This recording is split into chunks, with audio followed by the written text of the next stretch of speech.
So I'm going to talk some about how at Third Rock, machine learning is being used in a very supportive role for advancing therapeutic R&D. I'm going to focus more on the R, but there'll be a little bit of D sprinkled in here and there. So Third Rock Ventures takes a distinct approach to company formation with discoveries based on rock-solid science, launching companies with a business strategy aligned to that scientific foundation, and then providing the resources so that these companies can stay lean and build operations around the science. Third Rock has launched 52 portfolio companies with 45 ongoing clinical trials being performed by those companies, targeting 60 diseases with tens of thousands of patients impacted by the products that are already on market that have FDA approval.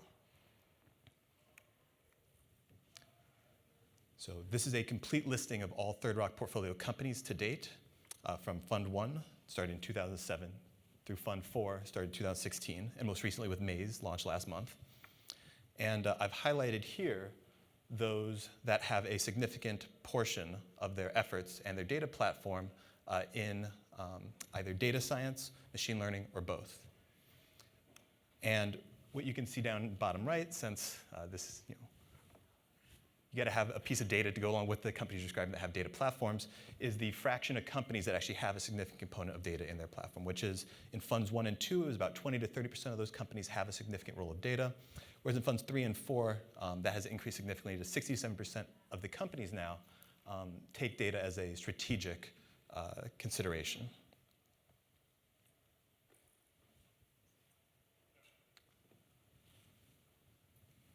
So I think a lot of people have noticed that drug development is becoming increasingly data-centric. So originally, drug development and research associated was really chemistry-centric. You had a limited number of options, you had a limited number of compounds available. So in the kind of 20th century, very chemistry-driven. Then in the 80s and 90s, biology came about, both in the target discovery aspect and target characterization, playing a larger and larger role, but also in the therapeutic modalities. So where you could use antibodies and now more recently, cellular therapies for actually having the biology be the end therapeutic product. And we think that data can play a significant role in supporting these efforts in developing better chemistry and discovering better biology. So wherever there's data, and if drug discovery is becoming more data-centric, wherever there's data, there's machine learning. So a few things about machine learning is that it's not a new technology. It's been around since somewhere between the 18th and 19th centuries. You could argue when it started, but in the 20th century it certainly did accelerate. This is an article from Fortune in 1981 saying that Merck had started doing computational discovery with their drug compounds, and that all drug discovery would be solved in the next 5 years with these computational approaches. That did not come to fruition. Machine learning is not replacing innovation. So this idea that you're going to have a robot doctor or drug discovery is going to be automated or science isn't going to be relevant anymore, none of that is accurate. So I mean, innovation, innovators will continue to play the leading role, and machine learning will continue to support them in those roles. It's also not always reliable. So a classic example of this is if you put a panda through a neural network, you get a prediction that it's a panda. That's great. If you now put something that looks like the exact same image, and by the human eye, this is the exact same image, but it's just tweaked a little bit, it now says 99% confident that this is a given. So this is a classic example from Goodfellow et al., 2015, and it's just a reminder that post hoc validation of machine learning conclusions is always required. This is in addition to early stage data QC, data cleaning, all those efforts as well. So while machine learning isn't new, there have been some significant advances. And I think that tech has capitalized on these phenomenally. And I think that biotech has a great opportunity to capitalize on these as well. So machine learning is really just three things. It's data, plus representation, plus algorithm. And the three things that have changed the largest are these three things, which is that there are now enormous data sets, here being exemplified by ImageNet, but also Open Images and many others for text analysis and for chemistry and for biology. The representations have become more flexible. So convolutional neural networks, we saw LSTMs this morning, and many other approaches have essentially made machine learning more flexible. And then the algorithms have become both faster and more accurate. Stochastic gradient descent is one example, but there's many others that have come to fruition. This has now led computers to being superhuman at some classification tasks, including the ImageNet problem, which is shown on the left, for classifying a leopard, a mite, a container ship. In 2010, the accuracy was 70% using shallow models. And in 2010, I was really excited about that. I thought that was incredible performance. Being able to, 7 out of 10 times identify a leopard in a picture, that was incredible. However, by 2016, very deep neural networks with some really novel architectures were making that 70% look childlike and essentially surpassing the human level of accuracy at 95%. Since humans, it turns out, aren't good at identifying the difference between a dust mite and various termites. So an example where machine learning was able to do better. There's a lot of differences between pure tech and biotech. The input is different. In tech, it starts as digital and centralized. Even in kind of the context of IoT, Internet of Things, you're really starting with a digital signal. In biotech, the data starts off as biology. If you are, even in the context of a physician visit, where you might be having a conversation with your physician, let's say we have a Alexa in the corner listening and transcribing for the physician so that they don't have to do it. At the end of the day, even though it's the text that you're capturing, that started off as a biological issue. That started off as there's a reason that person went to the physician, and it was a biological reason, not a text processing reason. Whereas in contrast, NLP in pure tech might be something like spam detection, where there everything starts digital, ends digital, it's all encapsulated. And therefore, since kind of all this biology starts as biology, it's more easily siloed. There has to be more of an active effort to de-silo constantly. In technology, the data is cheap, generated by users. You can click a spam button, and that's becoming more and more common in biotech, especially kind of in thinking about novel approaches for interacting with patients and engaging the patients. We saw some of those talks yesterday that were really exciting. But a lot of the context of the research is it's still relatively expensive, still very experimentally driven. You can't do science without experiments. In silico biology is not yet realizable, though in silico tox and a few other things are becoming more plausible. In tech, the predictions are lower risk, kind of easily tested. In biotech, testing if a drug is efficacious is not a short-term proposition, and so the amount of post-hoc validation is orders of magnitude greater. As you get closer to revenue and as you think about your competitive differentiations, in technology, it's data and the network effects are the barrier to entry. Note that the algorithms here are not typically barrier to entry. Even though Google has the most sophisticated algorithms or Amazon has the best infrastructure, these are not typically kind of your barriers to entry. The data and IP in biotech is that equivalent. So, and also the domain. So if you select a domain and then you generate data in that domain, that can wind up being a relatively good protecting barrier. And lastly, the revenue models are incredibly different. So in technology, a 10% increase in accuracy can lead to billions in high margin revenue, whereas in biotech, the end product itself and applying machine learning to it is becoming more and more common with various generative models for chemistry and silico tox. These are the kinds of things that actually touch that end product. But everything before that, which is also very important, I spent a lot of time on that early stage research and in the early stage biological characterization, none of that is directly impacting the revenue. And so you really have to make an extra strong case for how machine learning can support those efforts. So as I've said before, and as I'll say probably a couple more times, machine learning is just data plus representation plus algorithm plus then all the other considerations. Well, here I'm going to show a couple that I think are particularly relevant. So on the left, you have kind of the schematic that I think probably everyone has seen before, but it's just the data science pyramid, where you have data on the bottom, which is where you spend the vast majority of your time collecting the data, cleaning it, data governance, data provenance, creating a data strategy, all those things that I'm not going to be talking about. On top, then, you have the analytics, where you actually try and extract value from that data, and you try and actually make conclusions, or you try and take some actionable hypotheses from it. Where kind of the top of the analytics pyramid is AI. I'm not sure anyone has gotten there, anyone ever will, but it's a noble goal to strive towards. On the right, then, you have kind of the actual kind of very concrete manifestation on what you actually wind up doing day to day, which is living in these software and in these frameworks, whether it's Python, R, Torch, TensorFlow, MXNet. There's many options out there, but that's kind of the very concrete physical manifestation. And then there's a lot of bridges between these. You have the infrastructure. So we make enormous use of EC2 instances, batch processing, starting to toy around with SageMaker and some of the other AI as services, such as Comprehend Medical, that are taking a lot of the bricks out of the bag of machine learning engineering. And then the algorithmics are kind of more on the analytics side, so thinking about, do you really want to do something more like discriminative learning, unsupervised? These are all additional details that, again, I'm not actually going to talk at all today. I just can't give a talk without including at least one equation. So what I'm going to be talking a little bit more about is how you essentially take this divide between business strategy and technical strategy, and then kind of what I think machine learning's role is in this bridge, along with some kind of very concrete examples. So on the technical strategy side, you have things like data strategy, machine learning approaches, experimental design. Machine learning is inherently, or at least can be, either a production automation kind of a setup, or a experimental. And we'll talk some about kind of how those differ and some concrete examples on how you wouldn't want to use a experimental approach for productionization and vice versa. And then the other big component of technical strategy is just the probability of success.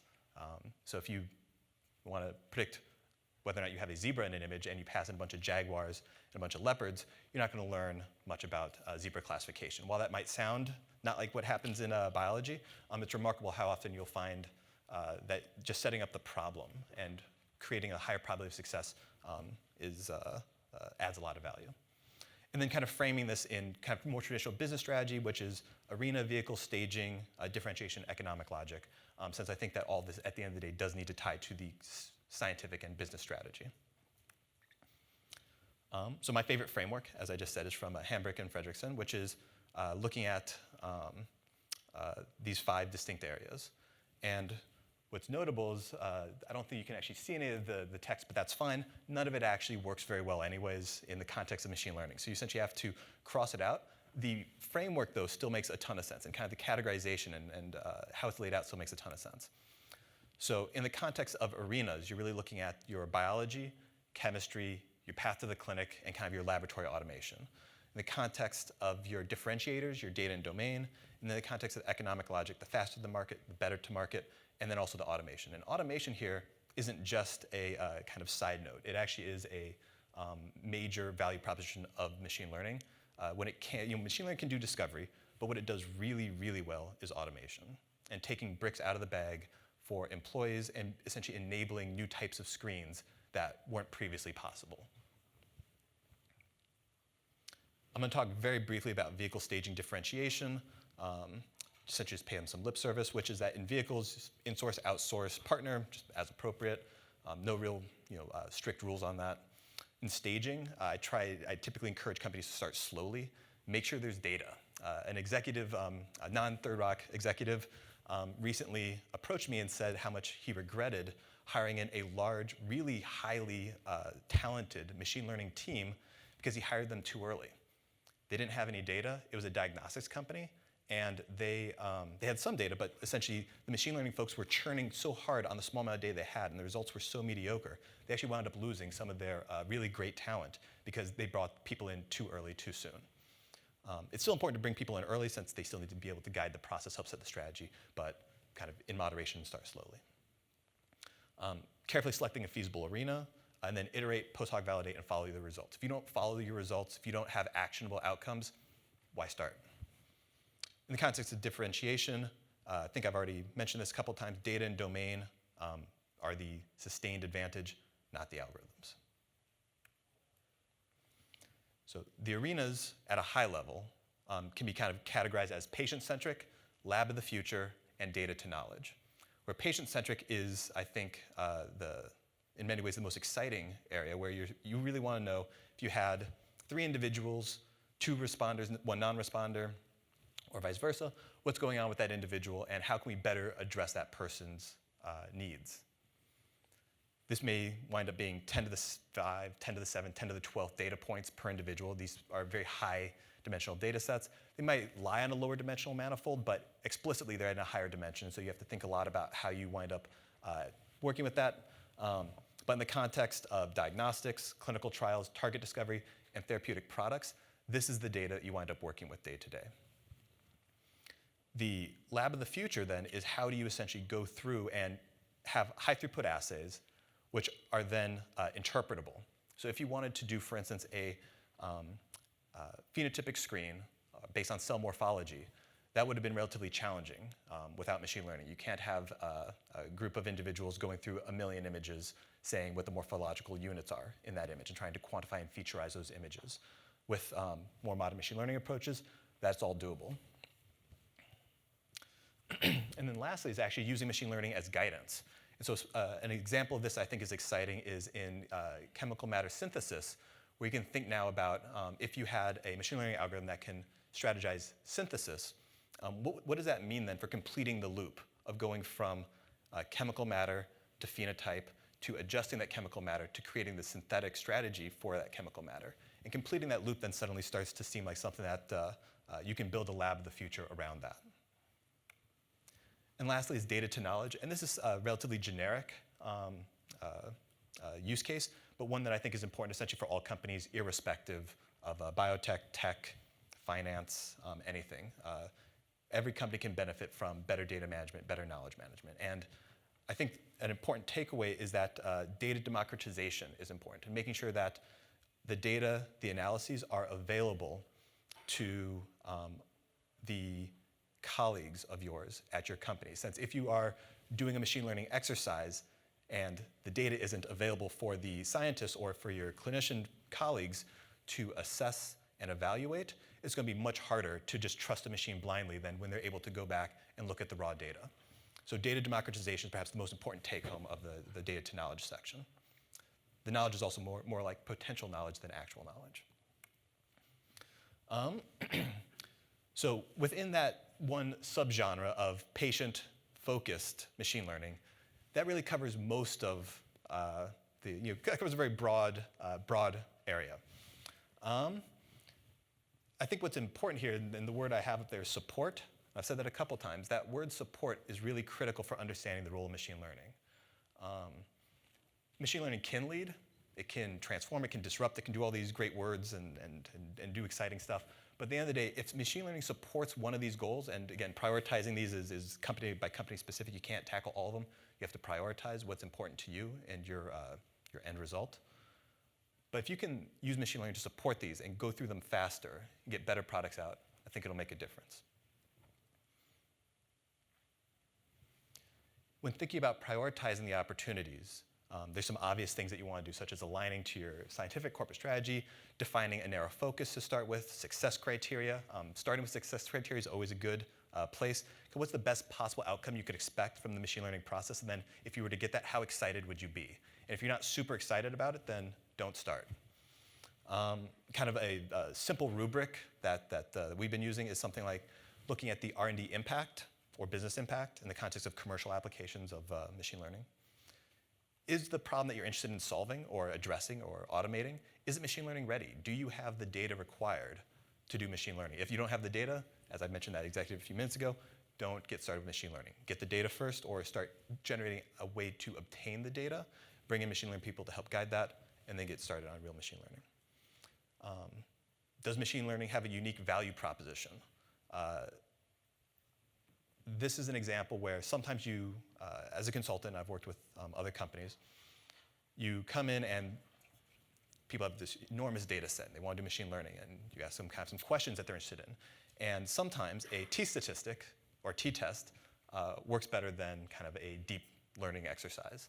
And keeping things simple when possible is always good.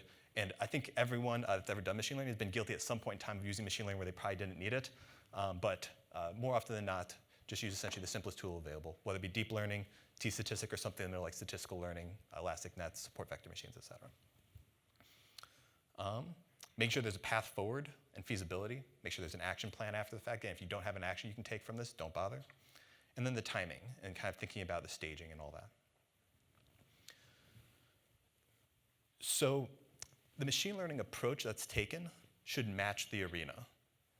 If you are analyzing some data and you, let's say this is kind of very much a computational biology use case, you have a one-off where you just want to analyze an experiment. You want to use some machine learning to learn something more from that experiment than you would have learned without machine learning. You want to analyze some data, get an answer. That's what I'm going to call a one-off example of machine learning. You then have another use case, which is batch machine learning, where you're automating some compute or labor-intensive process. This would be an example of being able to do a morphological assessment of a histology image. Background machine learning is all about indexing, caching data, and monitoring infrastructure. This is when you think about what Amazon does with machine learning, the shipping industry and kind of the logistics, a lot of that is background machine learning. It's all done kind of out of sight, out of mind, and it just magically makes the whole operation run more smoothly. And background machine learning is also something that would be part more of lab of the future. That we'll have a couple examples in R&D as well. And then deployed machine learning is where you're actually thinking about deploying models. And this could be deployed internally as part of GXP, or it could be deployed externally. And as of today, we don't have a whole lot of examples of machine learning being deployed externally to partners, or even more broadly, to the world. But this is something that would potentially open up new business models and additional ways for people to monetize on data. And I think it's an interesting opportunity. It's also, it requires a very different engineering approach. You have to think about user interface, data security, differential privacy, and the way in which you think about the machine learning engineering behind this and how you would use something like AWS is very, very different. So an example of one-off machine learning is that it can optimize tissue-targeted gene therapies. So tissue specificity can decrease the toxicity of a gene therapy, and this can then be optimized through a combination of in silico and in vitro experiments. So on the left is some single-cell RNA-seq data. In the middle is then a heat map showing the gene expression of these cells and binned into distinct cell groups. If you then saw the cell type that you're most interested in, and you saw that at the beginning of the promoter of all of those genes that are turned on, specifically in that cell type, you saw some patterns, such as here, a rough pattern of TTGG. You might then hypothesize that you would want your gene therapy to have a similar promoter. So this is a really cool use case, I think. I'm personally excited about it. And the machine learning aspect of it is you can do a convolutional neural net, you can do a bag of k-mers, support vector machine, you can do whatever you want on the actual text. It's the setting it up as a problem, as a one-off, allows you to not productionize it. So this isn't going to be productionized. This isn't going to be something you will do 1,000 times. You make this gene therapy once, it's not going to be personalized, and you want to optimize it as best as possible. That's an example of one-off machine learning. While I encourage people to not over-engineer these one-offs, I still encourage people to do proper versioning, both of the data and of the model itself. And proper versioning can look like something like containerizing and then saving that image somewhere so you actually have kind of images, pushing it to ECR or your local repos. Those are all good best practices that are useful even in one-off machine learning to containerize and to version and to kind of follow best practices there. In the context of batch machine learning, this is really thinking about interpreting high-throughput assays. And so one example is the cell morphology, where you are automating and quantifying the fluorescence. Another actually is in complex diagnostics and biomarkers, where here you might be generating, again, that kind of that 10 to the 5th, 10 to the 12th data points on a given individual. And you want to then think about how do you do the machine learning engineering to be able to scale your models. And this is now where you have cluster computing, batch computing, and kind of some machine learning engineering, which used to be relatively heavy lift. This used to be the vast majority of my colleagues at Google, Facebook. They used to spend all their time doing the machine learning engineering rather than the machine learning science, kind of to distinguish those two things. The engineering has been democratized enormously, both due to frameworks like TensorFlow that essentially incorporate the train and deployment in one framework that's relatively seamless, and also because of tools such as SageMaker that then allow you to rapidly containerize your models and deploy them at scale without essentially having to do much yourself. So this democratization has also made this much easier lift for companies to implement. Background machine learning. Background machine learning. One example is kind of in the data to knowledge segment.